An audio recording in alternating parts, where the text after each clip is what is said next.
देखो यार, हमने कल अपना कौन सा एक टॉपिक स्टार्ट कर दिया था।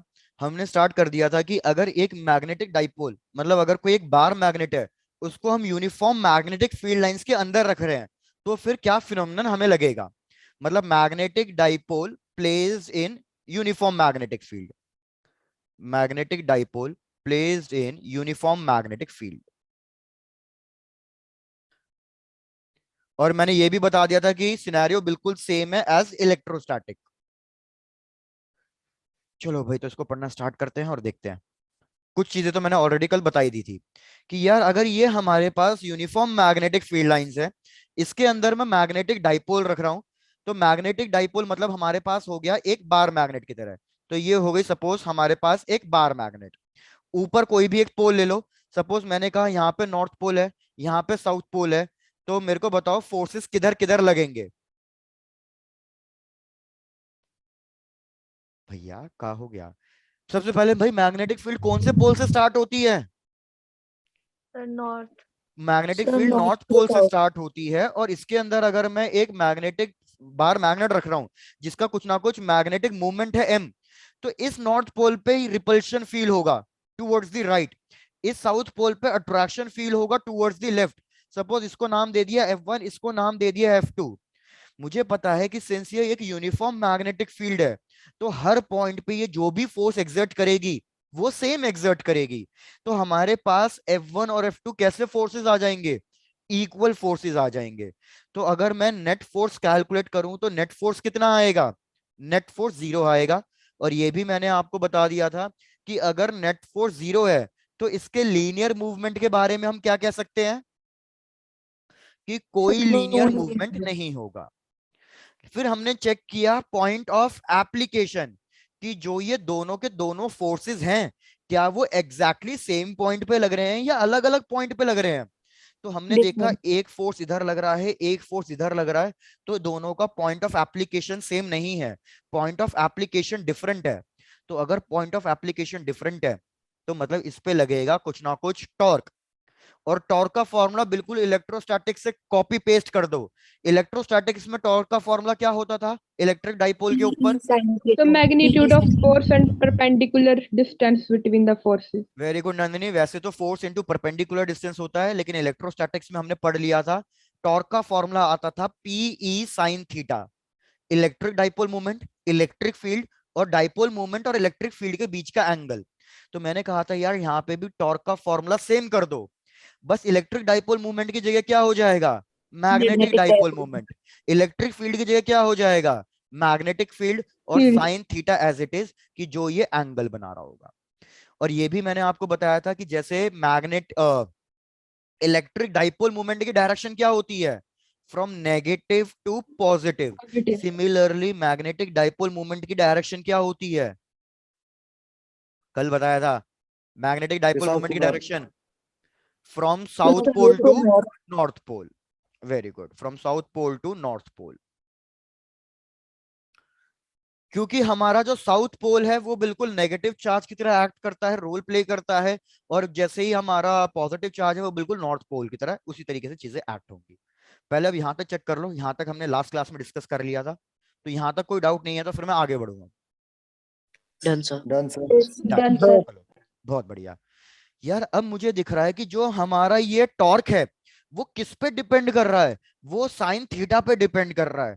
तो इससे हमें एक कंक्लूजन क्या मिला, कि भैया अगर कभी भी मेरा एंगल 0 डिग्री या 180 डिग्री है, मतलब मेरा जो मैग्नेट है अगर वो इस मैग्नेटिक फील्ड के अंदर बिल्कुल पैरेलल या एंटी पैरेलल प्लेस्ड है, तो उसके ऊपर फोर्स तो जीरो लगेगा ही लगेगा, साथ में टॉर्क भी कितना लगेगा, टॉर्क Zero. भी जीरो लगेगा। Zero. मतलब इस केस में वो रेस्ट पे रहेगा, वो कोई मूवमेंट, कोई रोटेशन, कोई लीनियर मूवमेंट शो नहीं करेगा।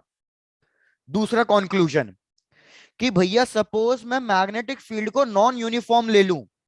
अगर मैं मैग्नेटिक फील्ड को नॉन यूनिफॉर्म ले लेता हूं, तो इस केस में मेरा जो F1 और F2 है ये दोनों इक्वल नहीं होंगे। तो उस केस में मेरा मैग्नेटिक डाइपोल क्या करेगा, भैया जब मेरे दोनों फोर्सेस इक्वल नहीं है तो नेट फोर्स जीरो नहीं आएगा। तो उस केस में Yes. मेरा ऑब्जेक्ट लीनियर मूव करेगा। लेकिन पॉइंट ऑफ एप्लीकेशन भी अलग अलग है। तो टॉर्क भी लगेगा। हाँ ध्रुव बोलो, क्या डाउट है? सर गलती से हो गया। अच्छा ठीक है ध्रुव, बाकी चेक कर लो, क्लियर है ये? Yes sir. डन। कि भैया अगर मैं अपनी बार मैग्नेट को नॉन यूनिफॉर्म इलेक्ट्रिक फील्ड में रख देता हूं तो इस केस में फोर्सेस कैंसिल आउट नहीं होंगे, तो मेरा मैग्नेट कहीं ना कहीं आगे पीछे मूव करेगा और रोटेट भी करेगा। पहले यहां तक की बात भी अगर क्लियर है तो यहां तक भी चेक कर लो। Done sir.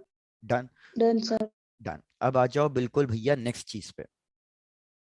हमें पता है टॉर्क का फॉर्मूला, अब ये इंपॉर्टेंट है। हमें पता है टॉर्क का फॉर्मूला आया एम बी साइन थीटा।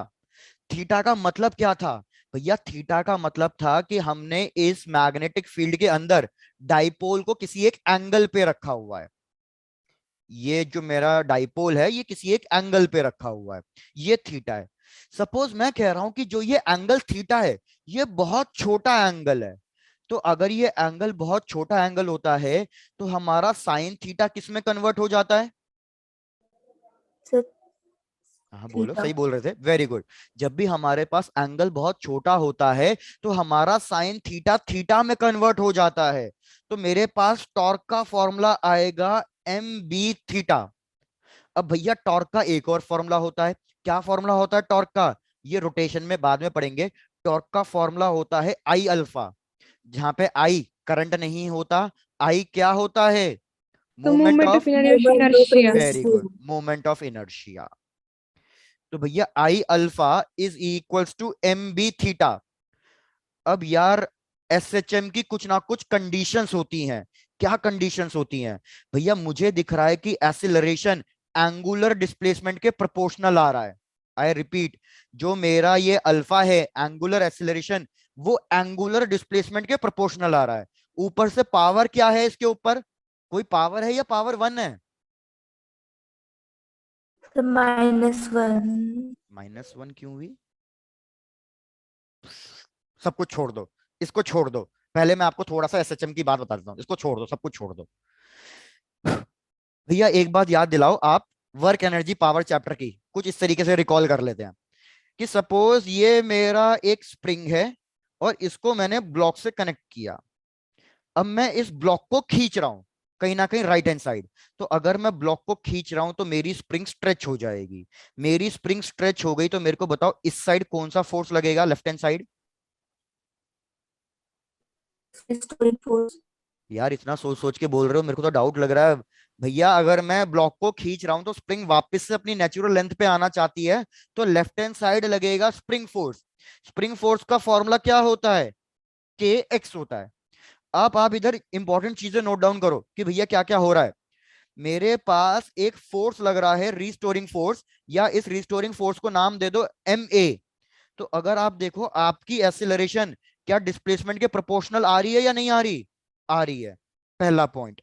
दूसरा पॉइंट, आप बताओ ये जो इक्वेशन आपके पास बन के आई है, ये इक्वेशन लीनियर इक्वेशन है या क्वाड्रेटिक इक्वेशन है? अब ये मत बोलना कि लीनियर और क्वाड्रेटिक का मतलब नहीं पता। लीनियर का मतलब सारी पावर वन है, क्वाड्रेटिक का मतलब पावर वन से बड़ी है। तो मेरे को बताओ कि इस पे पावर सब पे वन है, तो ये लीनियर इक्वेशन है या क्वाड्रेटिक है? ये लीनियर इक्वेशन है। तो जब आपकी ये दो कंडीशन सेटिस्फाई हो जाती हैं कि एक्सीलरेशन डिस्प्लेसमेंट के प्रोपोर्शनल आ जाए, ऊपर से जो इक्वेशन है वो लीनियर बन जाए, तो हम कहते हैं कि हमारा पार्टिकल क्या करने लगेगा? हमारा पार्टिकल ऑसिलेट या फिर एस एच एम मतलब सिंपल हार्मोनिक मोशन करने लगेगा। क्या यहां तक की बातें क्लियर हैं? याद आ गई यहां तक की बातें? Yes sir. तो यही चीजें मैं आपको यहां पे समझा रहा हूं। भैया ये है एंगुलर एक्सीलरेशन, तो यहां पे डिस्प्लेसमेंट भी कैसा है? Angular displacement. मतलब मेरी पहली कंडीशन तो सेटिस्फाई हो रही है कि जो मेरा ये अल्फा है ये थीटा के प्रोपोर्शनल आ रहा है। सेकेंड कंडीशन चेक करो कि ये जो इक्वेशन बन रही है क्या ये लीनियर इक्वेशन है या क्वाड्रेटिक इक्वेशन है? लीनियर। ये लीनियर इक्वेशन है। तो मैं क्या कहूंगा कि जब भी मैं अपनी मैग्नेट को, ध्यान दो अब जो कंक्लूजन है, जब भी मैं अपनी मैग्नेट को एक मैग्नेटिक फील्ड के अंदर रखूंगा और बहुत छोटे एंगल पे रखूंगा, तो ये फिर मैग्नेट क्या करेगी? ये मैग्नेट ऐसे हल्का सा ऑसिलेट टू एंड फ्रो ऐसे ऑसिलेट करने लगेगी। क्या सबको समझ में आया? Yes sir. Done. Yes sir. तो आप यहां पे लिखोगे कि since alpha is proportional to theta, so magnet will perform SHM. ये मैंने यहां पे लिख दिया, magnet will start performing SHM. अब ये SHM कर रही है, ऑसिलेट कर रही है, तो भैया कुछ ना कुछ टाइम पीरियड होता होगा। भैया हमारे पास फॉर्मूला होता है alpha is equals to omega square theta. तो जरा इस इक्वेशन 1 को इस इक्वेशन 2 को कंपेयर करके मेरे को ओमेगा का फॉर्मूला बताओ, ओमेगा का फॉर्मूला क्या आ रहा है, कंपेयर करके बताओ।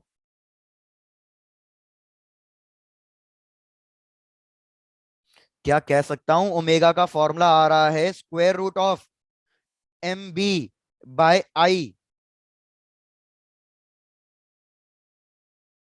Yes, sir. Yes, sir.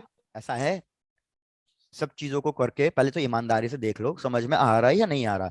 नहीं आ रहा तो कोई और तरीका देखेंगे समझने का, लेकिन ऐसे मतलब बिल्कुल मोरल डाउन मत करो अपना। नहीं आ रहा सर समझ। नहीं आ रहा ना साहिल, बस ऐसे बोला करो। डन।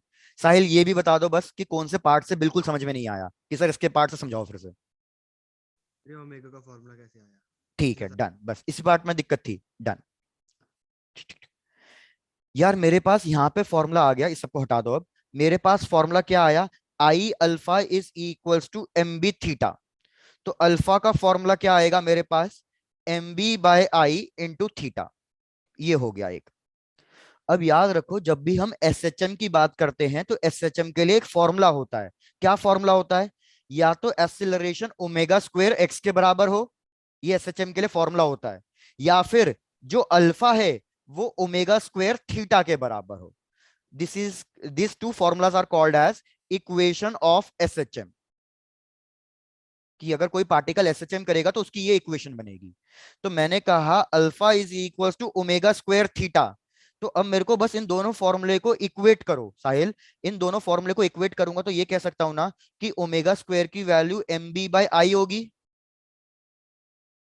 तो अगर ओमेगा स्क्वायर की value omega M B by I है तो ओमेगा की वैल्यू कितनी आएगी, ओमेगा की वैल्यू आएगी root of M B by I. Sahil एक बार फिर से चेक कर लो दोस्त, अगर अभी भी क्लियर नहीं है तो बता दो, तो भी कोई दिक्कत नहीं है, मैं फिर से समझाऊंगा। Done sir. डन, बहुत बढ़िया। ओमेगा की वैल्यू आ गई है। अब ओमेगा का एक और फॉर्मूला होता है। क्या फॉर्मूला होता है ओमेगा का, भैया ये भी मैंने पढ़ाया हुआ है, ओमेगा का फॉर्मूला 2 पाई बाई टी। तो इन दोनों को भी इक्वेट कर दो, इक्वेशन 3 और इक्वेशन 4 को इक्वेट करके मैं आपसे बस टाइम का फॉर्मूला मांग रहा हूं कि भैया जो ये मेरी मैग्नेट ऐसे बार बार टू एंड फ्रो ऑसिलेट करेगी तो इसका टाइम पीरियड कितना होगा, बस मैं इस चीज का फॉर्मूला मांग रहा हूं। Sir, 2 pi under root of I upon MB. Very good, बहुत सही। तो अगर मैं इन दोनों फॉर्मूले को इक्वेट करूंगा तो टी ऊपर चले जाएगा, तो हमारे पास आएगा T equals to 2 pi root of I by M B. बस अभी ज्यादा जोर नहीं दे रहा आपके ऊपर, आप पहले बस यहां तक कंप्लीट करो, फिर डिस्कशन करते हैं कि ये फॉर्मूले का काम कब आएगा। पहले आप यहां तक कंप्लीट कर लो। Done, sir. डन, चलो भाई बहुत बढ़िया। ठीक है, अब चलो आ जाते हैं Sir, concept 1 पे। second. हाँ Sir, कर 1 लो आराम से, second. हाँ कर लो नंदिनी, आराम से कर लो।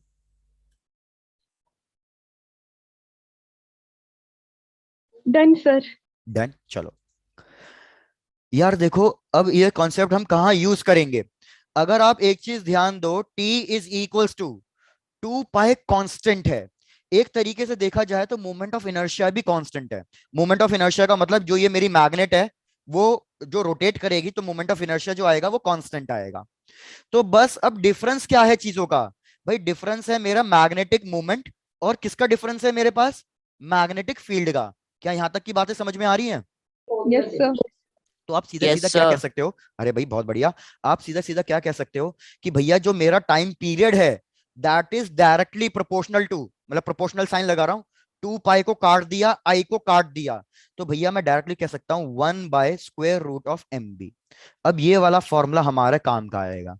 बाकी मैं कह रहा हूं अगर आपको ये वाला फॉर्मूला याद नहीं हो रहा तो कम से कम ये वाला फॉर्मूला याद रख लो। अब ये कहां काम आएगा उसको सुनो।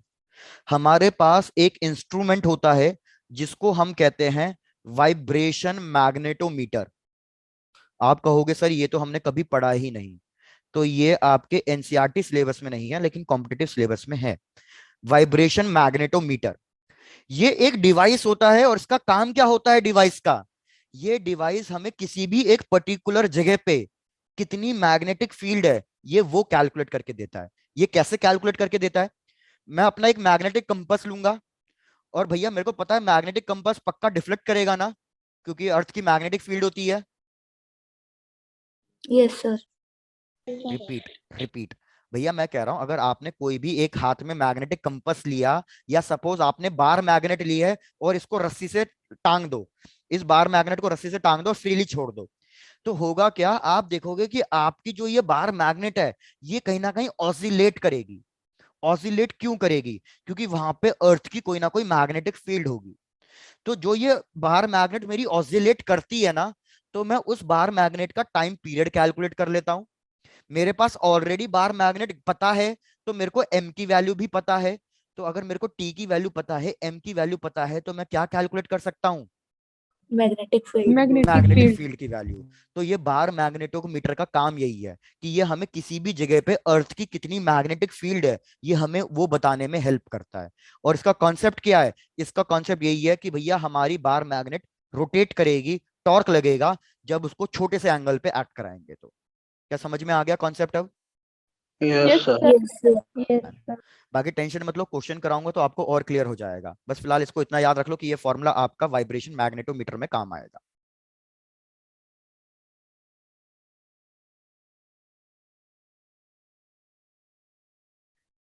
Done, sir. Done done done. तो भैया यहां तक कि हमारे पास बातें हो गई हैं। अब एक बस डाइपोल मूवमेंट से रिलेटेड एक लास्ट टॉपिक बचा, उसके बाद फिर वो थ्योरेटिकल बातें आ जाएंगी, अर्थ मैग्नेटिज्म वगैरह।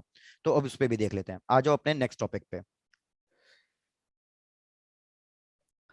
यार एक बात खुद सोचो कि ये अगर मैं एक मैग्नेटिक फील्ड ले रहा हूं और इसके अंदर अगर मैंने बार मैग्नेट रखी है, तो ये तो हमने अभी अभी देख लिया कि अगर आप इस मैग्नेटिक फील्ड के अंदर बार मैग्नेट में को रख रहे हो किसी एक एंगल पे, तो ये बार मैग्नेट रोटेट करने लगेगी। और ये रोटेट क्यों करने लगेगी? क्योंकि भैया ये रोटेट करके अपनी इक्विलिब्रियम पोजीशन लेना चाहती है, इसलिए ये रोटेट करेगी। तो खुद सोचो भैया, सपोज ये रोटेट इस डायरेक्शन में करना चाहती है, लेकिन मैंने इसको रोटेट हल्का सा उल्टा कराना है, तो क्या ये अपने आप हल्का सा उल्टा रोटेट कर जाएगी या कुछ ना कुछ वर्क करना पड़ेगा मेरे को? So work Sir, करना work पड़ेगा. करना पड़ेगा. Very good. तो हमें कुछ ना कुछ वर्क करना पड़ेगा। तो भैया वर्क का फॉर्मूला क्या होता है? वर्क का फॉर्मूला लगेगा कि इस पे कितना टॉर्क लग रहा है और इसको मैंने कितने एंगल से उल्टा रोटेट कराया, डी थीटा। और यहाँ पे लिमिट्स लगा देंगे थीटा 1 से थीटा 2। अब आप सर बोलोगे ये तो आप मैथमेटिक्स डाल रहे हो बहुत ज्यादा, तो आपको याद रखना है कि आपको ये फॉर्मूला यूज नहीं करना। ये तो बस मैं मेथड बता रहा हूँ। आपको डायरेक्ट फाइनल फॉर्मूला यूज करना है कि भैया जो हम वर्क डन करेंगे वो वर्क डन पोटेंशियल एनर्जी में कन्वर्ट हो जाएगा। और हमारे पास फाइनल पोटेंशियल एनर्जी या वर्क डन का फॉर्मूला क्या आएगा? हमारे पास फाइनल फॉर्मूला आएगा -mb cos θ2 minus Minus cos cos θ1। θ1. अब भैया θ1 और θ2 क्या है? θ1 है इनिशियल एंगल, कि भैया ये मेरी जो बार मैग्नेट है ये पहले से ही कितने एंगल पे रखी हुई है, θ1 वो वाला एंगल होगा। वेरस θ2 कौन सा एंगल होगा? θ2 वो फाइनल एंगल है जितने एंगल पे आप इसको रोटेट करा रहे हो। जैसे सपोज ये 30 डिग्री पे रखी हुई है, लेकिन मैं इसको रोटेट करा रहा हूं 90 डिग्री पे, तो θ2 90 हो जाएगा और θ1 कितना हो जाएगा? 30. Very good. लेकिन जनरली हम क्या करते हैं? जनरल चीजें अगर हम डिस्कस करें, जनरली हम स्टार्टिंग से हमेशा मैग्नेटिक डाइपोल को, मतलब मार मैग्नेट को हम परपेंडिकुलरली अज्यूम करते हैं। ऐसा क्यों अज्यूम करते हैं? क्योंकि परपेंडिकुलर के केस में इसके ऊपर सबसे ज्यादा टॉर्क लगेगा। क्योंकि मैंने अभी आपको बताया था कि टॉर्क डिपेंड करता है साइन थीटा पे। तो भैया साइन 90 की वैल्यू मैक्सिमम होती है, इसलिए 90 डिग्री के एंगल पे टॉर्क कैसा लगेगा? मैक्सिमम लगेगा। Maximum. तो जनरली हम क्या करते हैं, बार मैग्नेट को पहले से ही परपेंडिकुलर रख देते हैं। तो अगर मैंने पहले से ही परपेंडिकुलर रख दिया तो θ1 की वैल्यू कितनी हो गई? 90. 90। अब मैंने इसको रोटेट करा दिया किसी एक एंगल पे, सपोज थीटा एंगल पे। तो अब आपके पास पोटेंशियल एनर्जी का फॉर्मूला क्या आएगा? -mb cos θ2 minus cos θ1। cos θ1 है 90, तो cos 90 कितना होता है? 0। 0. θ2 मैंने थीटा ही रख दिया, तो फाइनल फॉर्मूला आ गया -mb cos थीटा। तो आप डायरेक्टली बस ये लास्ट वाला फॉर्मूला याद रखो, आपका इससे भी काम चल जाएगा। Done, sir. Done, sir. Done. चलो तो भैया यहाँ तक देख लो वापस से, जो मैंने दो चीजें अभी तक आपको पढ़ाई हैं बार मैग्नेट के बारे में, क्योंकि बार मैग्नेट के बारे में अब कोई चर्चा नहीं होगी, बार मैग्नेट का किस्सा पूरा खत्म। तो स्टार्टिंग से पहले चेक कर लो ताकि मैं इस पे फिर क्वेश्चन दे दूं और फिर आगे बात करेंगे। सबसे पहली चीज मैंने बताई टॉर्क। टॉर्क कब मिनिमम लगेगा कब मैक्सिमम लगेगा ये भी मैंने डिस्कस कर लिया। फिर मैंने आपको ये भी बता दिया कि अगर मैं छोटे से एंगल पे अपने मैग्नेट को रोटेट कराऊं तो फिर वो एसएचएम करने लगेगा, और एसएचएम करेगा तो एसएचएम का जो टाइम पीरियड आएगा उसका फॉर्मूला भी हमने देख लिया। और यही टाइम पीरियड हमारा कब काम आता है, वाइब्रेशन मैग्नेटोमीटर में काम आता है, जहां पे हम अर्थ की मैग्नेटिक फील्ड कैलकुलेट करते हैं। और उसके बाद फिर ये वाला कॉन्सेप्ट कि अगर मैं किसी एक बार मैग्नेट को मैग्नेटिक फील्ड में रख रहा हूं तो टॉर्क लग के वो घूमने की कोशिश करेगा, लेकिन अगर मैं उसके अपोजिट घुमाऊं तो उसमें मेरे को कुछ ना कुछ वर्क करना पड़ेगा, और ये वर्क पोटेंशियल एनर्जी में जाके स्टोर हो जाएगा। और पोटेंशियल एनर्जी का formula minus M B cos theta 2 minus cos theta 1, या फिर directly minus M B cos theta लिख लो, वो भी चलेगा। तो बढ़ चलूं क्वेश्चन पे। Yes, sir. So, चलो Yes, sir. डन। आ जाओ सबसे पहला क्वेश्चन। क्वेश्चन कह रहा है कि भैया हमें एक यूनिफॉर्म मैग्नेटिक फील्ड गिवन है, और यूनिफॉर्म मैग्नेटिक फील्ड की वैल्यू हमें गिवन है, uniform magnetic field which is B. इसके अंदर मैंने एक डाइपोल रख दिया है, मैग्नेटिक डाइपोल। मैग्नेटिक डाइपोल की वैल्यू हमें गिवन है m। हमें बताना है एंगल की वैल्यू फॉर अलग अलग केसेस के लिए, कि भैया ये डाइपोल कितने एंगल पे प्लेस करना चाहिए, जिससे कि फर्स्ट पार्ट कि भैया मेरे पास जो पोटेंशियल एनर्जी आए वो मैक्सिमम आए। सेकंड पार्ट, मेरे पास जो पोटेंशियल एनर्जी आए वो मिनिमम आए। चलो पहले सिर्फ इन दो की बात करो कि मेरे को कितने एंगल पे रखना चाहिए अपना डाइपोल, कितने एंगल से रोटेट कराना चाहिए अपने डाइपोल को, जिससे उसके पास जो पोटेंशियल एनर्जी आए वो मैक्सिमम आए, और इधर जो एनर्जी आए वो मिनिमम आए। पहले ये सर वाला क्वेश्चन पोटेंशियल एनर्जी 90 डिग्री पर मैक्सिमम आएगी और मिनिमम सर 0 डिग्री पर। No, अगर sir. आप Sir, maximum आएगी 180 डिग्री पर. चलो चेक कर लेते हैं। तो यार आपको पता है पोटेंशियल एनर्जी का फॉर्मूला है minus M B cos theta. तो भैया अब देखो आपकी कॉस की वैल्यू किस हिसाब से वेरी करती है। सबसे पहले आ जाओ 0 डिग्री पे, कॉस 0 डिग्री की वैल्यू कितनी होती है, कॉस 0 डिग्री की One. Value One.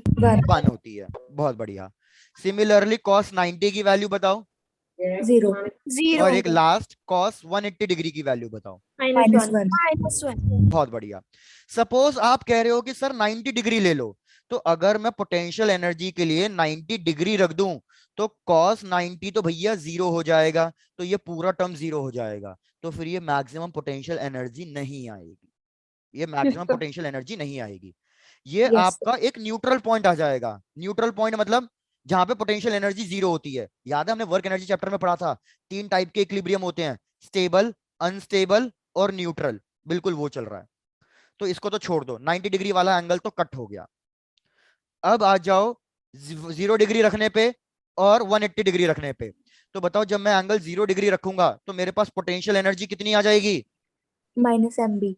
Very good. और अगर पोटेंशियल एनर्जी माइनस में आ रही है तो भैया ये मिनिमम है। तो ये सेकंड पार्ट का Yes. आंसर होगा कि हम इसको रखेंगे 0 डिग्री की एंगल पे। जब 0 डिग्री के एंगल पे रखेंगे तो मैंने बताया था ना, जब 0 डिग्री के एंगल पे रखोगे तो टॉर्क कितना लगेगा, 0 लगेगा, तो पोटेंशियल एनर्जी भी उसके पास कितनी होगी, मिनिमम ही होगी। Minimum. क्या सबको ये वाला कॉन्सेप्ट सेकंड पार्ट का आंसर समझ में आ गया? Yes, sir. डन।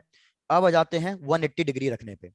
जब हम 180 डिग्री रखेंगे तो माइनस एम बी और कॉस 180, भैया कॉस 180 -1 होता है, तो माइनस माइनस प्लस में कन्वर्ट हो जाएगा।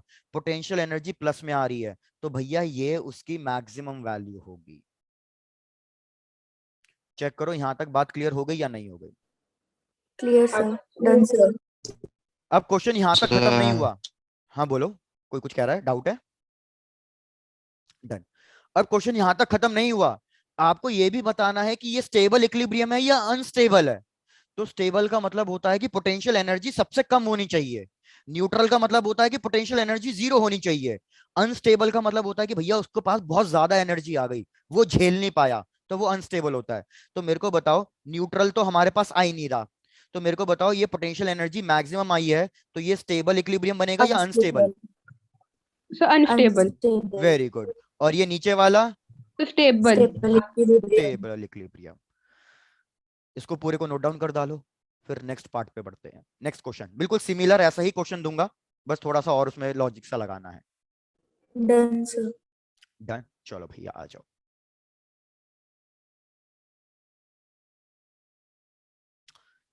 देखो नेक्स्ट क्वेश्चन की भावना है।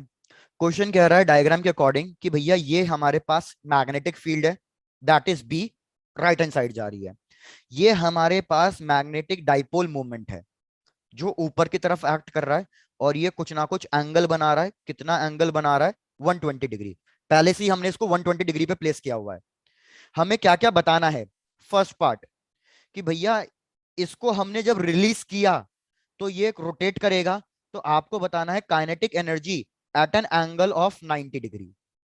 क्या ये बात क्लियर हुई? Yes sir. सेकंड, आपको बताना है will it perform SHM, yes या नो। बस दो पार्ट्स हैं।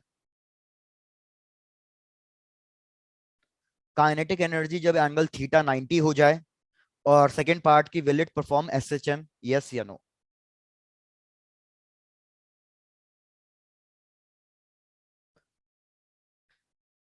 पहले मेरे को सेकंड पार्ट का आंसर बता देना, फिर फर्स्ट पार्ट आराम से कैलकुलेट करते रहना। पहले सेकंड पार्ट का आंसर बता दो। अभी आंसर बताना जरा, क्या होना चाहिए सेकंड पार्ट का आंसर? साहिल तुम बताओगे? नहीं, एसएचएम नहीं होगा क्योंकि थीटा इज नॉट फॉर्म। अरे वेरी गुड साहिल, बिल्कुल सही भाई। डेफिनेटली हमारे पास ये एसएचएम नहीं करेगा। नो, क्यों? क्योंकि मैंने अभी बताया एसएचएम क्या कब करेगा। ये एसएचएम ये तब करेगा जब हमारे पास एंगल बहुत छोटा होगा, क्योंकि जब एंगल बहुत छोटा होगा तो ही हमारा साइन थीटा थीटा में कन्वर्ट होगा। तो भैया एंगल हमारे पास छोटा नहीं है, एंगल बड़ा है, तो ये एसएचएम परफॉर्म नहीं करेगा। सेकंड पार्ट का तो आंसर हो गया। अब फर्स्ट पार्ट के लिए सॉल्व करना ट्राई कर लो कि फर्स्ट पार्ट के लिए क्या लिखे हम।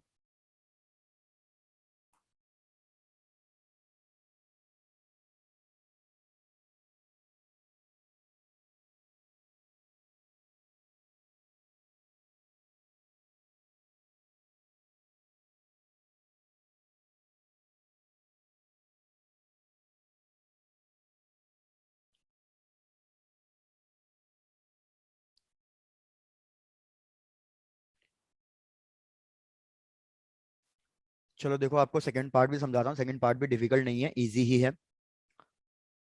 यार ये मेरे पास डाइपोल रखा हुआ था, और ये मेरे पास मैग्नेटिक फील्ड है। ये 120 डिग्री के एंगल पे रखा हुआ है। जब मैं इसको फ्री छोड़ दूंगा तो ये अलाइन होना चाहेगा, और ये हमेशा एंगल 0 डिग्री बनाना चाहेगा।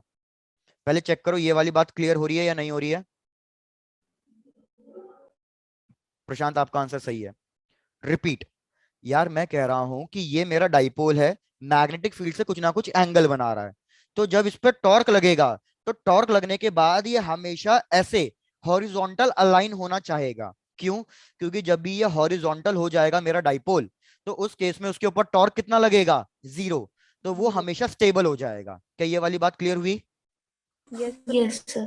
तो जब ये 120 से 90 पे आ रहा है, 120 से 90 पे आ रहा है, तो मेरे को बताओ ये पोटेंशियल एनर्जी लूज कर रहा है या गेन कर रहा है?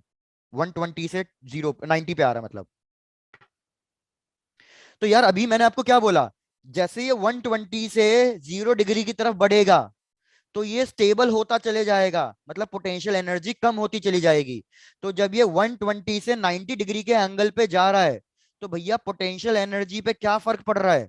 There is a loss in potential energy. पहले चेक करो ये वाली बात क्लियर हो रही है या नहीं हो रही। Yes sir. Yes, sir. Done. तो भैया आपको पता है कंजर्वेशन ऑफ एनर्जी के अकॉर्डिंग, अगर हमारा पोटेंशियल एनर्जी में लॉस हो रहा है तो वो किस में कन्वर्ट हो जाएगा? काइनेटिक एनर्जी में कन्वर्ट हो जाएगा। तो बस यही आपको लिखना है और यही आपको कैलकुलेट करना है। लॉस इन पोटेंशियल एनर्जी मतलब initial potential energy minus final potential energy. Gain in kinetic energy का मतलब क्या है? गेन इन काइनेटिक एनर्जी का मतलब है final kinetic energy minus initial kinetic energy. पहले ये डाइपोल रेस्ट पे था तो इनिशियल काइनेटिक एनर्जी 0, भैया θ1 इनिशियल पोटेंशियल एनर्जी कैलकुलेट करोगे तो θ1 की वैल्यू कितनी रखोगे 120 डिग्री, और θ2 की वैल्यू कितनी रखोगे, कितने एंगल पे लेके आ रहा हूं इसे 90 डिग्री के एंगल पे। तो जरा इनिशियल पोटेंशियल एनर्जी और फाइनल पोटेंशियल एनर्जी की वैल्यू रखो, आपको काइनेटिक एनर्जी मिल जाएगी, और यही क्वेश्चन ने कैलकुलेट करने के लिए कहा है। चलो अब ट्राई कर लो।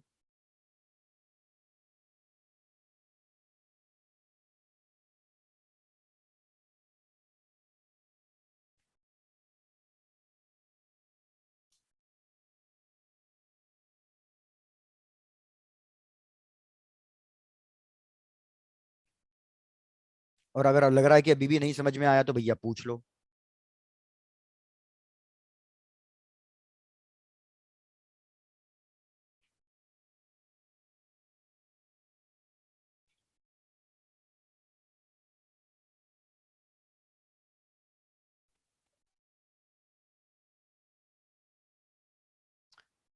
आंसर MB/2 आना चाहिए। 3/2 MB क्यों लिख रहे हो साहिल?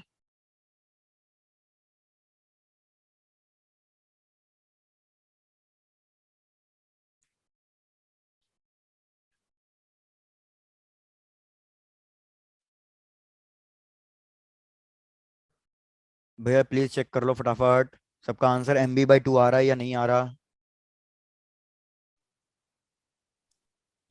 cos 120 डिग्री की वैल्यू सबको पता है? No sir. अच्छा, तो फिर कैलकुलेट कहां से करोगे? cos 120 डिग्री की वैल्यू नहीं पता तो भैया cos 120 डिग्री की वैल्यू होती है -12। तो चलो मैं ही कैलकुलेट कर रहा हूं। हमारे पास क्या आया था formula, initial potential energy minus final potential energy is equal to final kinetic energy. Initial तो 0 हो गई थी। इनिशियल पोटेंशियल एनर्जी मतलब -MB cos θ1 minus final potential energy मतलब -MB cos θ2 is equals to kinetic energy. भैया θ1 कितना है 120 degree है, तो -MB cos 120 डिग्री। θ2 कितना है 90, और cos 90 कितना होता है 0, तो ये भी टूट गया। तो मतलब बस यही काइनेटिक एनर्जी के बराबर होगा। तो काइनेटिक एनर्जी आ जाएगी MB, और हमारे पास cos 120 डिग्री की वैल्यू होती है हाफ, माइनस में माइनस माइनस प्लस हो गया, तो बस यही हमारे पास फाइनल आंसर हो गया MB/2। अब चेक कर लो, कोई दिक्कत है तो पूछ लो। Done sir. डन। भैया तो नेक्स्ट क्वेश्चन भी दे दूं? Yes sir. चलो done, try to solve the next question. और पहले ही हिंट दे देता हूं, नेक्स्ट क्वेश्चन वाइब्रेशन मैग्नेटोमीटर पे है। तो फॉर्मूला आप याद रख लेना, T = 2π√I/MB। उस हिसाब से देखना है। क्या कह रहा है क्वेश्चन? क्वेश्चन कह रहा है कि हमने एक मैग्नेट ली और वो 40 ऑसिलेशंस कंप्लीट कर रहा है पर मिनट में, पर मिनट 40 ऑसिलेशंस पर मिनट। जहां पर मैग्नेटिक फील्ड कितनी थी, जहां पे भैया मैग्नेटिक फील्ड थी 0.1 इंटू 10⁻⁻5 टेस्ला। रिपीट कर रहा हूं, हमने वाइब्रेशन मैग्नेटोमीटर लिया, मतलब बार मैग्नेट ली, और उस हमने देखा कि वो 40 टाइम्स ऑसिलेट कर रही है 1 मिनट में, जहां पे मैग्नेटिक फील्ड की वैल्यू कितनी थी 0.1 इंटू 10⁻⁻5 टेस्ला। हमने देखा कि जब हम इसको दूसरी जगह लेके गए तो ये ले रहा है 2.5 seconds for one vibration, to complete one vibration. तो आपको क्या बताना है कि भैया इस जगह पे मैग्नेटिक फील्ड की वैल्यू कितनी है। चेक करो पहले, क्वेश्चन समझ में आया या नहीं, या रिपीट करो कुछ।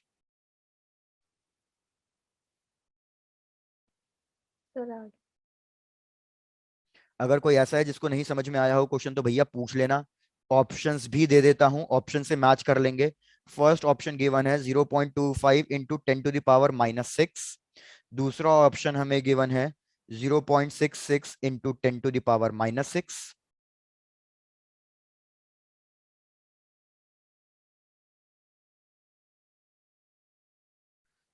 Third option 0.36 into 10⁻⁻6। और लास्ट ऑप्शन 1.2 इंटू 10⁻⁻6। तो एक लास्ट बार क्वेश्चन रिपीट। भैया मैं एक बार मैग्नेट को लेके गया, ये मेरी बार मैग्नेट, ये 40 ऑसिलेशंस कंप्लीट कर रही है 1 मिनट में। 1 मिनट मतलब 60 सेकेंड्स में। जहां पे मैग्नेटिक फील्ड कितनी थी? 0.1 इंटू 10⁻⁵ टेस्ला। अब मैं इस बार मैग्नेट को दूसरी जगह लेके गया, वहां पे दूसरी मैग्नेटिक फील्ड होगी, इसको मैं दूसरी जगह पे लेके गया, तो वहां पे इसने बस एक वाइब्रेशन, एक ऑसिलेशन कंप्लीट किया 2.5 सेकेंड्स में। तो मेरे को बताना है उस जगह पे मैग्नेटिक फील्ड कितनी होगी। तो क्या कहते हैं प्रशांत, आपका आंसर बिल्कुल सही है दोस्त, बिल्कुल बढ़िया।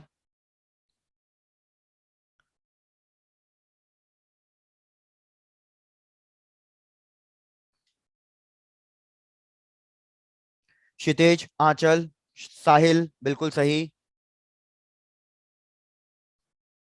तनवीर यान सही है। अभी चेक करो फिर से।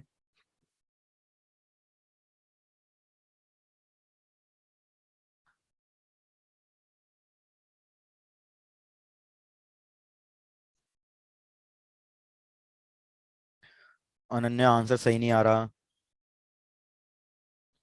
महक आपका आंसर सही है। दिवेश कैलकुलेशन मिस्टेक, आंसर सही नहीं है। चलो डिस्कस करते हैं। यार मेरे को टाइम पीरियड का फॉर्मूला बताओ, क्या लिखा था अभी मैंने टाइम पीरियड का फॉर्मूला? 2 pi √of I/m/b। मैंने आपको कहा 2 पाई कांस्टेंट है, तो चाहे मैं मैग्नेट को यहां ले जाऊं या किसी दूसरी लोकेशन में ले जाऊं, मतलब चाहे मैं अपनी मैग्नेट को दिल्ली में रखूं या मैं हिमाचल में रखूं, भैया 2 पाई तो कांस्टेंट है, तो ये तो कट गया। इस बार मैग्नेट का जितना मोमेंट ऑफ इनर्शिया दिल्ली में है उतना ही मोमेंट ऑफ इनर्शिया हिमाचल में भी आएगा। मोमेंट ऑफ इनर्शिया में भी कोई चेंजेस नहीं है, इसको भी काट दो। इसका क्या मैग्नेटिक डाइपोल मूवमेंट चेंज हो जाएगा क्या? मैग्नेटिक डाइपोल मूवमेंट भी चेंज क्यों होगा? ना मैग्नेट की स्ट्रेंथ कम हो रही है ना इसकी लेंथ चेंज हो रही है, तो ये भी कट गया। तो भैया मैं सीधा सीधा कह सकता हूं कि जो मेरा टी होगा वो डायरेक्टली प्रोपोर्शनल टू 1/√b होगा। चेक करके बताओ पहले, यहां तक की बात क्लियर है या नहीं? Yes, sir. तो मैं ये भी कह सकता हूं कि T² is equals to 1/b। बस इसी को यूज करना है। मैं क्या लिखूंगा? मैं लिखूंगा T1² / T2² is equals to, ऊपर आएगा B2 और नीचे आएगा B1, क्योंकि इनवर्स रिलेशन था। अब हमारा टारगेट क्या है? भैया B1 की वैल्यू गिवन है क्वेश्चन में, दैट वाज कितनी की B1 की वैल्यू? 0.1 इंटू 10⁻⁵ अब मेरे को कैलकुलेट करना है T1 और T2। तो T1 का मतलब होता है कितने टाइम लगा एक ऑसिलेशन कंप्लीट करने में। तो भैया इसने तो मेरे को क्या कहा? इसने तो मेरे को कहा कि भैया 40 ऑसिलेशन कंप्लीट हो रहे हैं 60 सेकंड में। तो भैया मेरे को बताओ एक वाइब्रेशन मतलब 1 सेकंड में कितने वाइब्रेशन कंप्लीट हुए? तो इसको 60/40 लिख दूं? Yes, sir. भाई मेरे को लगा कि ये चीज नहीं समझ में आ रही है। सर आ गई। आ गई है। T2 आपको पहले से गिवन है। क्या गिवन है? 2.5 सेकेंड्स वन वाइब्रेशन के लिए। लेकिन आपको तो ये देखना होता है कि 1 सेकेंड में कितना, क्या एक वाइब्रेशन के लिए कितना टाइम लगा? 2.5। तो T2 की वैल्यू तो आपको ऑलरेडी गिवन है। यार बस इसको कैलकुलेट कर लो, सारी वैल्यू सब्स्टिट्यूट कर दो और मेरे को B2 की वैल्यू बता दो यार, बस इतना ही तो करना था।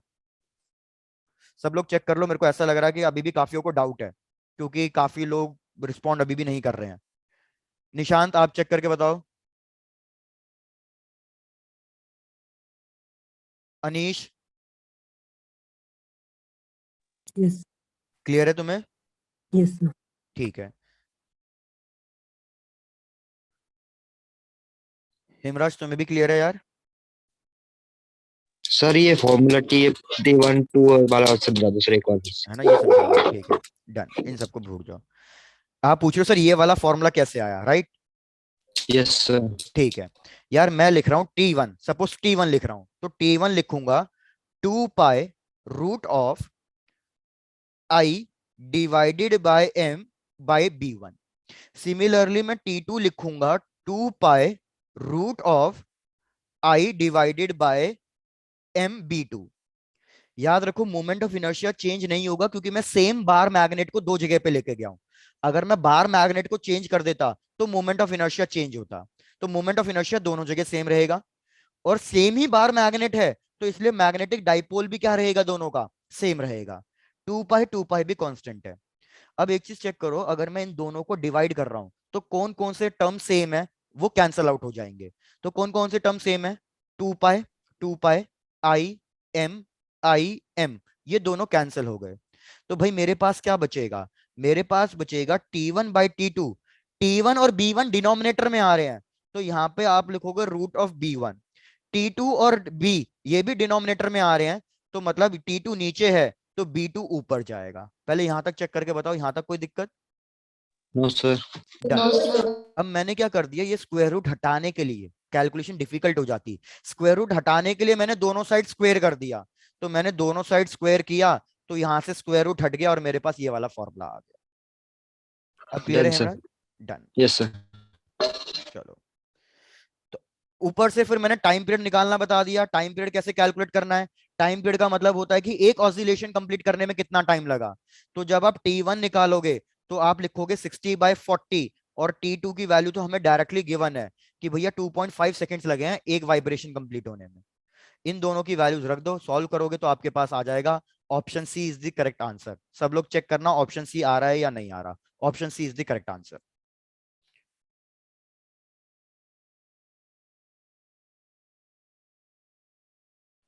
भैया डन डनाडन, आगे बढ़ चलूं अब? Yes, sir. sir. चलो भाई बढ़िया, आगे बढ़ चलते हैं। अब अपना टॉपिक स्टार्ट कर लेते हैं, दैट इज अर्थ मैग्नेटिज्म। अब पूरी चीजें थोड़ी सी थ्योरेटिकल हैं, तो भैया बोरिंग लग सकती हैं, लेकिन ध्यान हटाना नहीं है, बनाए रखना ध्यान। अर्थ Sir, magnetism, previous slide. Previous slide ये लो, मेरा प्रीवियस स्लाइड।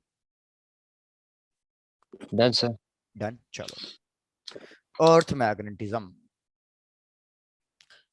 यार बहुत सारे एक्सपेरिमेंट वगैरह से हमें ये पता चला कि अर्थ के अंदर भी भाई एक बहुत बड़ी मैग्नेट है, और वो जो मैग्नेट है वो एक बार मैग्नेट है। ये अभी तक मतलब प्रॉपर प्रूव नहीं हो पाया कि ये बार मैग्नेट किसकी वजह से एग्जिस्ट कर रही है, लेकिन इतना प्रूव हो गया है कि हाँ भैया डेफिनेटली अर्थ के अंदर एक बहुत बड़ी बार मैग्नेट हम अज्यूम कर सकते हैं। तो यार ये देख लो कि ये मैंने सपोज अर्थ ले ली, अगर मैं ये अर्थ ले रहा हूं तो जो ये अर्थ है ये इस एक्सिस के अबाउट रोटेट कर रही होगी। भैया पता है अर्थ रोटेट करती है, तो ये इस एक्सिस के अबाउट रोटेट कर रही है। तो मेरे को बताओ ये जो ऊपर वाला पोल है ये कौन सा पोल होगा, और जो ये नीचे वाला पोल है ये कौन सा पोल होगा। ऊपर कौन सी डायरेक्शन आती है? Very good. तो याद रखो ये वाला पोल क्या है, ये नॉर्थ पोल है। ये वाला पोल क्या है, साउथ पोल है। लेकिन ये हमारे अर्थ का एक्चुअल नॉर्थ पोल है, और ये हमारे अर्थ का एक्चुअल साउथ पोल है। तो इसलिए इस वाले पोल को हम क्या कहते हैं, हम कहते हैं ज्योग्राफिक नॉर्थ पोल, और नीचे वाले को हम क्या कहेंगे, नीचे वाले को हम कहेंगे ज्योग्राफिक साउथ पोल। चेक करो पहले यहां तक की चीजें क्लियर हैं? Yes, sir. Yes. तो इस ज्योग्राफिक नॉर्थ को बार बार इतना बड़ा थोड़ी लिखूंगा, समझ जाना शॉर्ट फॉर्म में GN and GS। तो एक बार ही लिखता हूं बस यहाँ पे, GN का मतलब geographic north pole, whereas GS का मतलब ज्योग्राफिक साउथ पोल। पहले आप सब बस यहां तक चेक कर लो, यहां तक तो कोई डाउट नहीं है ना, बहुत छोटी छोटी चीजें हैं इसमें। अब हमने क्या नोटिस किया कि जो हमारी अर्थ की मैग्नेट है वो बिल्कुल अर्थ के एक्सिस से मैच नहीं कर रही है। मेरी अर्थ तो बेचारी ऐसा सीधा सीधा घूम रही है, लेकिन जो हमारी अर्थ की मैग्नेट है उसकी एक्सिस एग्जैक्टली इसके ओवरलैप या इससे मैच नहीं कर रही है। हमारी जो अर्थ की मैग्नेट है वो कोई ना कोई किसी एक एंगल पे इस तरीके से टिल्टेड है। ये है मेरी अर्थ की मैग्नेट। तो अगर ये मेरी अर्थ की मैग्नेट है तो इसके अलोंग अगर मैं एक ये स्ट्रेट लाइन ड्रॉ कर दूं तो ये स्ट्रेट लाइन मेरी क्या बन जाएगी, ये स्ट्रेट लाइन मेरी बन जाएगी मैग्नेटिक एक्सिस।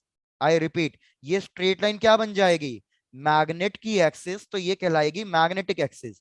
वेयरएज ये येलो लाइन क्या कहलाएगी, ये अर्थ की Geographic एक्सिस है, axis. तो ये कहलाएगी ज्योग्राफिक एक्सिस। बहुत बढ़िया। अब आपको क्या सोच के बताना है कि जो ये अर्थ की मैग्नेट है इसके अंदर एक नॉर्थ पोल होगा और साउथ पोल होगा, तो ऊपर कौन सा पोल होगा और नीचे कौन सा पोल होगा, ये सोच के बताओ। तो ऊपर साउथ नीचे नॉर्थ. भाई वेरी गुड। यार आपको सबको पता है कि अगर मैं एक मैग्नेटिक कंपास ले रहा हूं तो मैग्नेटिक कंपास अपने आप अलाइन कर जाएगा, और जिस साइड मेरी मैग्नेटिक कंपास का नॉर्थ पोल आ रहा है वो मेरी अर्थ का नॉर्थ पोल होगा। आई रिपीट, सपोज ये मैंने एक मैग्नेटिक कंपास ले लिया, भैया अगर मैंने ये एक मैग्नेटिक कंपास ले लिया तो आपको ये चीज पता है कि मैग्नेटिक कंपास मेरा ऑटोमेटिकली अलाइन हो जाएगा इन दी नॉर्थ साइड डायरेक्शन। तो ये अगर नॉर्थ है तो ये ज्योग्राफिक नॉर्थ आएगा। तो खुद सोचो, क्या मैग्नेट कभी भी नॉर्थ पोल, मतलब मेरी मैग्नेट का नॉर्थ पोल क्या नॉर्थ पोल से अट्रैक्ट हो सकता है? तो No, अगर sir. मेरी मैग्नेट का नॉर्थ पोल ऊपर आ रहा है तो फिर ये नॉर्थ पोल कैसे हुआ? ये नॉर्थ पोल ऐसे हुआ कि भले ही मेरी मैग्नेटिक नीडल ऊपर नॉर्थ पोल शो कर रही है, और वो नॉर्थ पोल ऊपर क्यों शो कर रही है? क्योंकि यहाँ पे मेरी मैग्नेट का कौन सा पोल है? यहाँ पे मेरी मैग्नेट का साउथ पोल है, और यहाँ पे मेरी मैग्नेट का कौन सा पोल है? नॉर्थ। North. तो याद रखना, हमारे ज्योग्राफिक एक्सिस और मैग्नेटिक पोल्स ये दोनों एग्जैक्टली उल्टा होते हैं। जैसे मेरा ऊपर की तरफ अर्थ का नॉर्थ पोल आ रहा है तो मैग्नेट का कौन सा पोल आएगा? साउथ पोल आएगा। और इसी रीजन की वजह से जो मेरी मैग्नेटिक कंपास होगी वो इस साउथ पोल से अट्रैक्ट होके नॉर्थ पोल की तरफ इंडिकेट करेगी। क्या सबको यहां तक की बातें समझ में आई हैं या नहीं? Done, sir. डन। चलो भाई, बहुत बढ़िया, अगर सबको यहां तक समझ में आ गया है तो अब याद रखो यार, ये जो मेरा ज्योग्राफिक एक्सिस है और जो ये मैग्नेटिक एक्सिस है, इन दोनों के बीच में कुछ ना कुछ ये एंगल है। अब ये जो एंगल है इसको हम इंडिकेट करेंगे थीटा से। तो ये थीटा की वैल्यू याद रख लेना, अप्रोक्सीमेटली ये 11.5 डिग्रीज है। ठीक है, थीटा क्या है? Theta is the angle between geographic axis and magnetic axis. पहले बस आप यहां तक चेक करो, यहां तक की बातें जो भी मैंने टर्म्स बता दिए ये क्लियर है या नहीं, क्योंकि अब कुछ नए नए टर्म्स आएंगे। Done, sir. Done, sir. Done. तो भैया एक लास्ट बार रिकॉल, मैंने कहा अर्थ घूम रही है अपने खुद के एक्सिस की वजह से, ज्योग्राफिक एक्सिस। अर्थ का ऊपर नॉर्थ पोल, नीचे साउथ पोल, लेकिन इसके अंदर एक मैग्नेट होगी। तो अगर अर्थ का ऊपर नॉर्थ पोल है तो इधर हमारे मैग्नेट का साउथ पोल होगा और नीचे हमारी मैग्नेट का नॉर्थ पोल होगा। मैग्नेट से एक लाइन ड्रॉ कर दूं तो वो मेरा मैग्नेटिक एक्सिस बन जाएगा। अर्थ के नॉर्थ पोल और साउथ पोल से एक लाइन ड्रॉ कर दूं तो वो मेरा ज्योग्राफिक एक्सिस कहलाएगा। इन दोनों के बीच में कुछ ना कुछ एंगल होगा, और वो एंगल है हमारा 11.5 डिग्री। इस एंगल को क्या कहते हैं अभी वो थोड़ी देर में चर्चा करेंगे। अब आ जाओ इधर। अब एक टर्म है हमारे पास, ज्योग्राफिक मेरिडियन। अजीब अजीब से नाम लग रहे होंगे, लेकिन एक बार समझ लोगे तो सब कुछ इजी है। ज्योग्राफिक मेरिडियन, और दूसरा होता है हमारे पास मैग्नेटिक मेरिडियन। चलो यार, मेरे को बताओ, अर्थ एक सर्कल है या स्फेयर है? Very good. स्फेयर का मतलब, अब अज्यूम कर लो कि आपके पास एक कॉस्को बॉल है। ठीक है, तो मैं डायग्राम कुछ इस तरीके से दिखा रहा हूं कि ये मेरे पास कॉस्को बॉल है, ये मैंने राउंड शेप बना ली, ये मेरे पास एक कॉस्को बॉल है, क्योंकि अर्थ भी एक स्फेयर है। तो मुझे बताओ, मैं क्या चाहता हूं, अर्थ को दो इक्वल पार्ट्स में काटना चाहता हूं ऐसे। तो अगर मैं अर्थ को दो इक्वल पार्ट से काटना चाहता हूं तो मेरे को बीच में एक शीट डालनी पड़ेगी, या बीच में एक पेन डाल दूं तो भी ये दो पार्ट्स में कट हो गया? Sheet. भाई मेरे को लगा सबको Sir, समझ में नहीं sheet. आया है। बिल्कुल, मैं बोल रहा हूं कि भैया आपके पास ये दो हाथ हैं इस तरीके से, मैं कह रहा हूं भैया मैं इन दो हाथों को सेपरेट करना चाहता हूं। तो अगर मैं इन दो हाथों को सेपरेट करना चाहता हूं तो अगर एक लाइन ड्रॉ कर दूं इनके बीच में, जैसे ये मेरा पेन एक लाइन है, इन दोनों लाइन एक लाइन ड्रॉ कर दूं, तो क्या मेरे हाथ सेपरेट हो गए? नहीं, मेरे हाथ की सिर्फ ये फिंगर वाला पार्ट सेपरेट हुआ है, बाकी फिंगर्स तो अभी भी ऐसे के ऐसे ज्वाइंट ही है। तो मेरे को अगर इन दो पार्ट्स को सेपरेट करना है तो मेरे को बीच में एक शीट डालनी पड़ेगी। क्या ये वाली बात क्लियर हो गई है? Yes, sir. Yes, sir. तो वही हम इधर कर रहे हैं। अगर मैं इस अर्थ को दो पार्ट्स में कट करना चाहता हूं तो मेरे को इस तरीके की बीच में एक शीट डालनी पड़ेगी। शीट का मतलब क्या होता है? शीट का मतलब होता है प्लेन, कि मेरे को एक प्लेन सरफेस डालना पड़ेगा। अब ये प्लेन सरफेस अगर मैं अर्थ को दो इक्वल पार्ट्स में डालना चाहता हूं तो ये शीट मेरी कौन सी एक्सिस से क्रॉस होनी चाहिए? क्या कह सकता हूं कि ये शीट मेरी ज्योग्राफिक एक्सिस से क्रॉस होनी चाहिए? Yes, sir. Yes, sir. Done. जैसे फॉर एग्जांपल ये मेरी अर्थ थी, अगर मैं एक लाइन ड्रॉ कर रहा हूं तो वो ज्योग्राफिकल एक्सिस है, लेकिन अगर मैं पूरी की पूरी शीट ड्रॉ कर रहा हूं तो फिर वो शीट मेरी क्या कहलाएगी? वो शीट मेरी कहलाएगी ज्योग्राफिक मेरिडियन। क्या ये चीज क्लियर हो गई? Yes, sir. Yes, geographic sir. Meridian की डेफिनेशन क्या आप खुद से लिख लोगे या मेरे को लिखवानी है? तो लिख लेंगे सर. लिख लेंगे. लिख लोगे ना? बाकी ऐसे डिक्टेट कर देता हूं बस नॉर्मली, कि भैया it's basically a plane sheet या फिर plane surface which is passing through the geographic axis. बस इतनी सी डेफिनेशन है। अ प्लेन शीट और a plane surface passes through the geographical axis। Similarly मेरे को बताओ मैग्नेटिक मेरिडियन क्या होगा, सिमिलरली मैग्नेटिक मेरिडियन क्या होगा? Sir, a plane surface passing through तो बिल्कुल। मैग्नेट को सेपरेट करने के लिए जो वेरी गुड वर्टिकल कि प्लेन। भैया ये मेरी जो लाइन है ये भले ही मैग्नेटिक एक्सिस है, लेकिन इस लाइन से मेरी मैग्नेट सेपरेट नहीं होगी। मैं तो लाइन को सेपरेट करना मैग्नेट को दो हिस्सों में तोड़ना चाहता हूं, तो इसके लिए मेरे को एक शीट डालनी पड़ेगी। तो एक शीट डालूंगा तब जाके मेरी अर्थ की मैग्नेट सेपरेट हो जाएगी, तो वो शीट मेरी कहलाएगी मैग्नेटिक मेरिडियन। और वो शीट कुछ इस तरीके से ड्रॉ होगी। भैया मेरे डायग्राम की भावनाओं को समझने की कोशिश कर लेना, क्योंकि जरूरी नहीं कि मैं 3D डायग्राम बहुत अच्छे से ड्रॉ कर पाऊं, लेकिन बस समझने की कोशिश कर लेना। ये होगी मेरी मैग्नेटिक शीट, मैग्नेटिक मेरिडियन। तो मैं यहाँ पे लिख देता हूं, ये येलो कलर वाली लाइन है मेरी ज्योग्राफिक मेरिडियन, GM लिख रहा हूं, और ये वाली लाइन है मेरी मैग्नेटिक मेरिडियन, इसको MM लिख रहा हूं। अब यहां तक चेक कर लो, ये कोई दिक्कत तो नहीं है? No sir. No, sir. अब भैया जितना एंगल यहाँ पे बन रहा था इन दो एक्सिस के बीच में, उतना ही तो एंगल यहाँ पे भी बनेगा इन दो शीट्स के बीच में। Yes sir. Yes, तो sir. ये एंगल को मैंने अभी कितनी वैल्यू लिखी थी? Theta is equals to 11.5। 11.5। तो अब ये थीटा क्या होता है? इस थीटा का नाम है, थीटा का नाम है एंगल ऑफ डिक्लाइनेशन या मैग्नेटिक डिक्लाइनेशन। क्या याद हो जाएगा कि एंगल ऑफ डिक्लाइनेशन क्या होता है? Angle of Yes, sir. Declination, ये मत बोलना ज्योग्राफिक एक्सिस और मैग्नेटिक एक्सिस के बीच का एंगल, वो गलत हो जाता है। एंगल ऑफ डिक्लाइनेशन का मतलब होता है कि मैग्नेटिक मेरिडियन और ज्योग्राफिक मेरिडियन के बीच का एंगल, और ये वाला एंगल इस वाले एंगल के बराबर ही आ रहा है, बस इतना दिक्कत सेम। तो ये हमारा फर्स्ट पॉइंट हो गया कंप्लीट कि what is angle of declination. बस अब 2 पॉइंट्स बचे हैं, वो और डिस्कस करने हैं। तो पहले यहां तक फिर से चेक कर लो, कोई दिक्कत तो नहीं है, फिर मैं आगे डिस्कस करूं। Done, sir. Done sir. Done. अब मैं आपको एक वीडियो दिखाना चाहता हूं, तो आप मेरे को बस 1 मिनट का टाइम दो, मैं आपको एक वीडियो दिखाना चाहता हूं, तभी आपको वो चीजें क्लियर होगी। ठीक है, बस गिव मी अ Yes, सेकंड। sir. मैं भूल गया था एक्चुअली, मेरे को टाइम नहीं मिला, नहीं तो मैं पहले से ही यूट्यूब पे उसको सर्च करके रखता। बस 1 मिनट दे दो, क्योंकि अगर मैं ऐसे डायरेक्टली बोलूंगा तो आप बोलोगे सर आप ऐसे फेटियां मार रहे हो, ऐसा कुछ नहीं है। Yes done.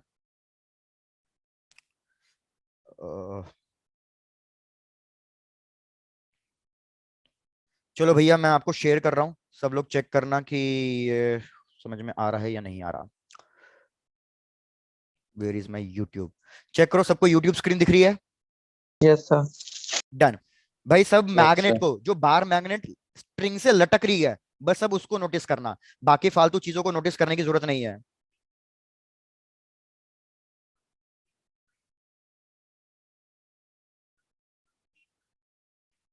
सबने उस मैग्नेट को देख लिया जो सस्पेंडेड थी?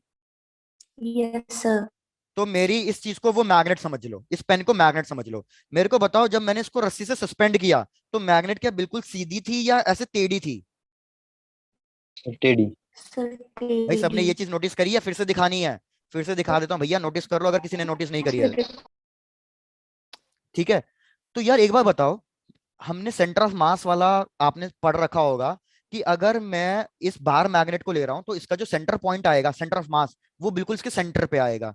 तो अगर मैं इसको सेंटर से पकड़ के रखता तो ये बिल्कुल हॉरिजॉन्टल होनी चाहिए, तो फिर ये टेढ़ी क्यों जा रही है? ये सोचो अब थोड़ा सा। सर अर्थ की मैग्नेटिक फील्ड भी तो होगी। वेरी गुड, बस यही दिमाग लगाना था, कॉन्सेप्ट खत्म।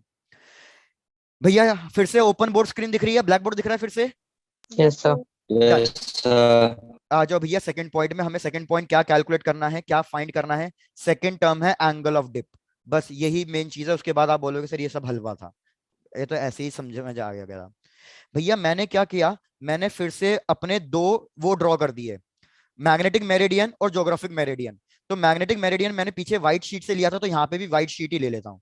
भैया ये अज्यूम कर लो कि ये मेरी मैग्नेटिक मेरिडियन वाली शीट है, दिस इज मैग्नेटिक मेरिडियन। और इसके किसी एक पर्टिकुलर एंगल पे मेरे पास आएगी ज्योग्राफिक मेरिडियन की शीट। तो ये एक पर्टिकुलर एंगल पे मेरे पास आ गई ज्योग्राफिक मेरिडियन की शीट। इन दोनों के बीच में ये कुछ एंगल होगा, और ये एंगल का नाम क्या था जो ज्योग्राफिक मेरिडियन और मैग्नेटिक मेरिडियन के बीच का एंगल था? Angle of declination. Angle of declination. तो यहाँ पे थीटा मार्क कर देता हूँ। अब यार देखो होता क्या है, जब मैं किसी भी एक बार मैग्नेट को ऐसे खाली फ्रीली सस्पेंड कर रहा हूँ, फ्रीली सस्पेंड का मतलब क्या है, एक तो इस टर्म को भी बहुत अच्छे से समझो, free suspended magnet. Free suspended magnet का मतलब क्या है? कि ये भैया रोटेट भी कर सकती है ऐसे हॉरिजॉन्टली, और ये ऊपर नीचे भी बेंड कर सकती है। फ्रीली सस्पेंडेड मैग्नेट का मतलब ये होता है। तो जब मैं अपनी मैग्नेट को फ्रीली सस्पेंड करूंगा ना, तो सबसे पहले तो ये भैया घूमेगी थोड़ी सी, ऐसे रोटेट करेगी। ये रोटेट क्यों करेगी? क्योंकि ये मैग्नेट नॉर्थ पोल और साउथ पोल की तरफ अलाइन होना चाहती है। पहले वाला कॉन्सेप्ट क्लियर है? Yes, sir. Yes, तो जब हमने sir. फ्रीली सस्पेंडेड मैग्नेट को छोड़ा, तो भैया सबसे पहला काम किया इसने रोटेट करना। रोटेट करना क्यों किया? ताकि ये पोल्स के अलोंग अलाइन हो जाए। अब दूसरा काम ये क्या करेगी, ये रोटेट होने के बाद थोड़ा सा बेंड करेगी, थोड़ा सा बेंड करेगी। अब ये बेंड क्यों हो रहा है? क्योंकि भैया अर्थ की मैग्नेटिक फील्ड, अर्थ की नेट मैग्नेटिक फील्ड उस पॉइंट पे जहां होगी, ये उस पॉइंट की तरफ बेंड करेगी। तो अर्थ की नेट मैग्नेटिक फील्ड कभी भी ऐसे हॉरिजॉन्टल नहीं होती, वो कहीं ना कहीं किसी एक पॉइंट डाउनवर्ड्स होती है। तो पहले तो इस मैग्नेट ने अपने आप को ऐसे सस्पेंड किया, फिर ये ढूंढेगी कि अर्थ की नेट मैग्नेटिक फील्ड किधर आ रही है। इसने देखा अर्थ की नेट मैग्नेटिक फील्ड थोड़ा सा नीचे आ रही है, तो ये अर्थ की नेट मैग्नेटिक फील्ड की तरफ थोड़ा सा बेंड कर जाएगी। क्या ये वाली बात क्लियर हो गई है? Yes, sir. डन। तो देखो अब मैं डायग्राम ड्रॉ करने की कोशिश कर रहा हूं, तो थोड़ा सा डायग्राम को भैया भावनाओं के अकॉर्डिंग समझ जाना कि सबसे पहला काम क्या होगा। कि भैया सपोज मैंने ऐसी रैंडमली ये एक मैग्नेटिक नीडल ली है, और इसको मैं फ्रीली सस्पेंड कर रहा हूं। ये मैंने इसको ऐसे टांग दिया, फ्रीली सस्पेंड कर दिया। तो अब ये क्या करेगी? सबसे पहला काम, ये मैग्नेट मैग्नेटिक मेरिडियन के अलोंग आएगी, कहीं ना कहीं ये इस लाइन के अलोंग आएगी। मैं रेड लाइन से ड्रॉ कर रहा हूं, इसको समझ जाना। अब सबसे पहला काम क्या होगा, ये कहीं ना कहीं मैग्नेटिक पोल्स के अलोंग आ जाएगी। फिर दूसरा काम क्या होगा कि ये यहीं पे थोड़ी सी बेंड कर जाएगी। लेकिन जो भी ये बेंड हुई है, मेरे को बताओ ये कौन से मेरिडियन के अंदर बेंड हुई है? क्या ये ज्योमेट्रिक मेरिडियन के अंदर बेंड हुई है या मैग्नेटिक मेरिडियन के अंदर बेंड हुई है? Magnetic Magnetic. meridian. भाई वेरी गुड।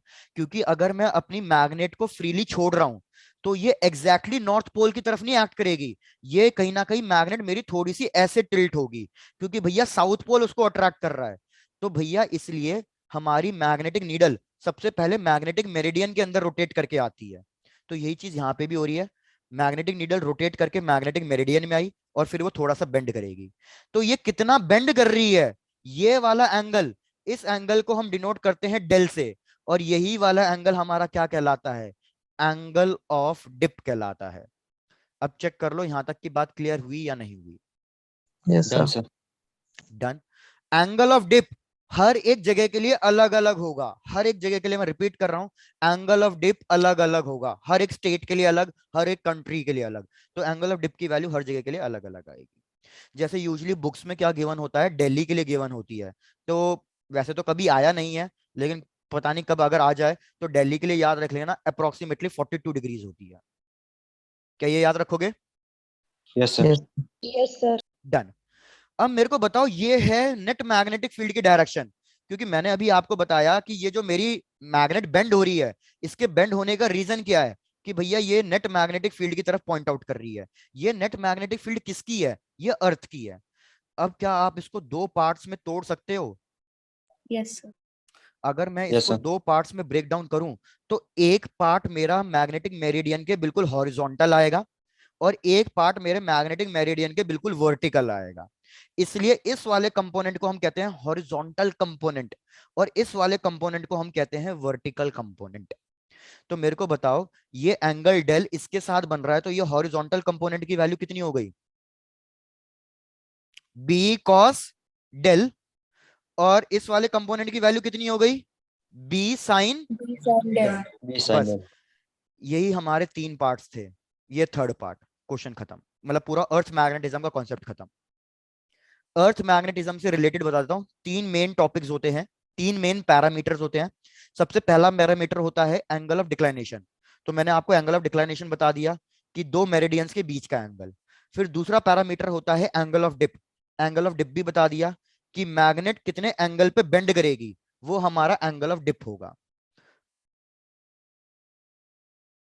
और तीसरा है हमारा horizontal component of magnetic field, और वो मैंने देख लिया B cos del. Anish, Sir, previous slide. Yes, sir. बेटा तुमने चैट बॉक्स में क्या लिख के भेजा? सर मैंने कुछ नहीं लिखा। अनीश ने तो लिखा है, अनीश का ही मैसेज आया है भाई। वो सर पहले भी लास्ट क्लास में सर बोल रहे थे कि कुछ टाइप हुआ, पर मैं तो टाइप नहीं कर रहा कुछ भी। तो फिर कौन है भैया जो अनीश के नाम पे टाइप करके भेज रहा है? सर एक अनीश था, उसने लेफ्ट कर दिया। ठीक है, इसलिए कोई बात नहीं, इसका भी सोल्यूशन निकल जाएगा नेक्स्ट क्लास तक। हम नेक्स्ट क्लास से मीटिंग लॉक कर दिया करेंगे, तो जो भी बच्चा लेफ्ट करेगा या जो भी बच्चा एंटर करेगा उसका नाम हमेशा पता चल जाएगा। अब सर तो खैर प्रीवियस स्लाइड। प्रीवियस स्लाइड, ये लो प्रीवियस स्लाइड। तो जो कुछ अगर करने की कोशिश कर रहा है बकवासबाजी, तो वो नहीं हो पाएगी दोस्त। Done sir. Done done done. चलो तो भैया आ जाएं अपने क्वेश्चन क्वेश्चन वाले कॉन्सेप्ट पे। Yes sir. डन, Yes, इतना sir. सही था अर्थ मैग्नेटिज्म। इस पे बहुत सिंपल क्वेश्चंस आते हैं, तो मैं बताता हूँ क्वेश्चंस क्या क्या आते हैं, चेक करते हैं। 1 मिनट दो, मैं आपको क्वेश्चन देता हूँ।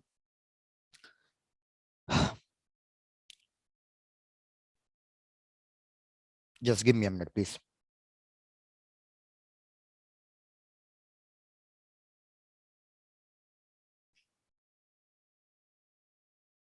अरे यार कहाँ गया क्वेश्चन?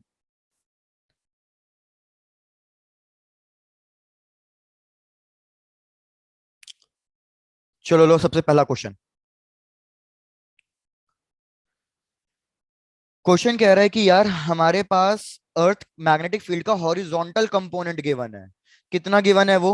0.26 गॉस। यार आपको ये तो पता ही होगा ना, मैग्नेटिक फील्ड का एसआई यूनिट क्या होता है? Tesla. Very good, tesla. Where CGS unit क्या होता है? सीजीएस यूनिट होता है Gauss. गॉस। और ये याद रख लेना, वैसे तो बहुत कम यूज होगा।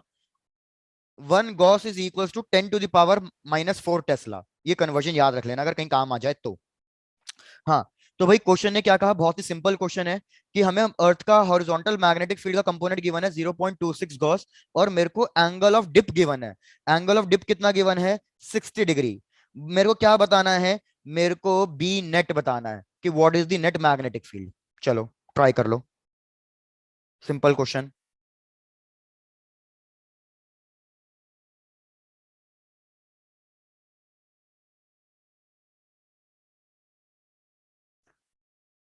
डायग्राम के थ्रू बता देता हूं। क्वेश्चन ने ये वाली वैल्यू दी है, मेरे को ये वाली वैल्यू पूछी है।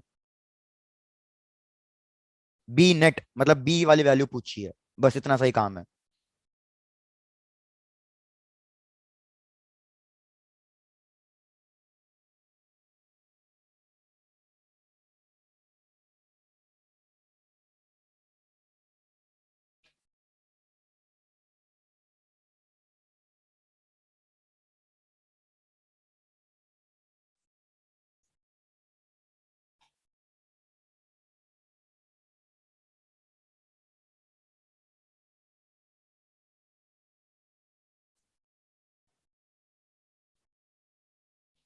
अनीश मतलब कोई तुमसे मजे ले रहा है भाई, कोई तुम्हारे नाम से मैसेज सेंड कर रहा है हर क्लास में, तो मतलब कोई यस तुमसे ही सर। मजे ले रहा है बस। Yes sir.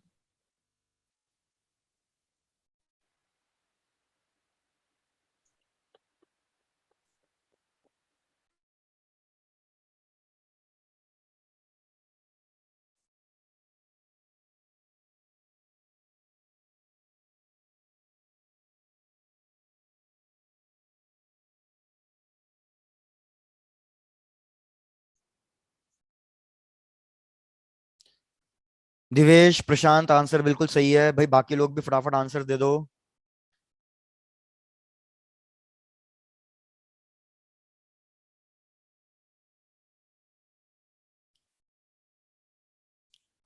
बस ये लास्ट क्वेश्चन ही था कि भैया मेरे को बी एच पता है। बी एच किसके बराबर होता है? बी एच होता है बी कॉस डेल, जहां पे बी मेरी नेट मैग्नेटिक फील्ड होती है। तो यार बस सीधे सीधे यही तो करना था। B is equals to B H by cos del. B H की value 0.26 divided by cos del, मतलब कॉस 60 डिग्री हो गया। और कॉस 60 डिग्री कितना होता है? हाफ। 1/2. वेरी गुड, तो ये हो जाएगा 0.26 into 2, which is equals to कितना आएगा? 0.52 0.52. गॉस। बस ऐसे सिंपल सिंपल से क्वेश्चन आते हैं यार इस पे। निशांत बढ़िया। तो भैया चेक कर लो, किसी को अर्थ मैग्नेटिज्म में तो कोई डाउट नहीं है? No, sir.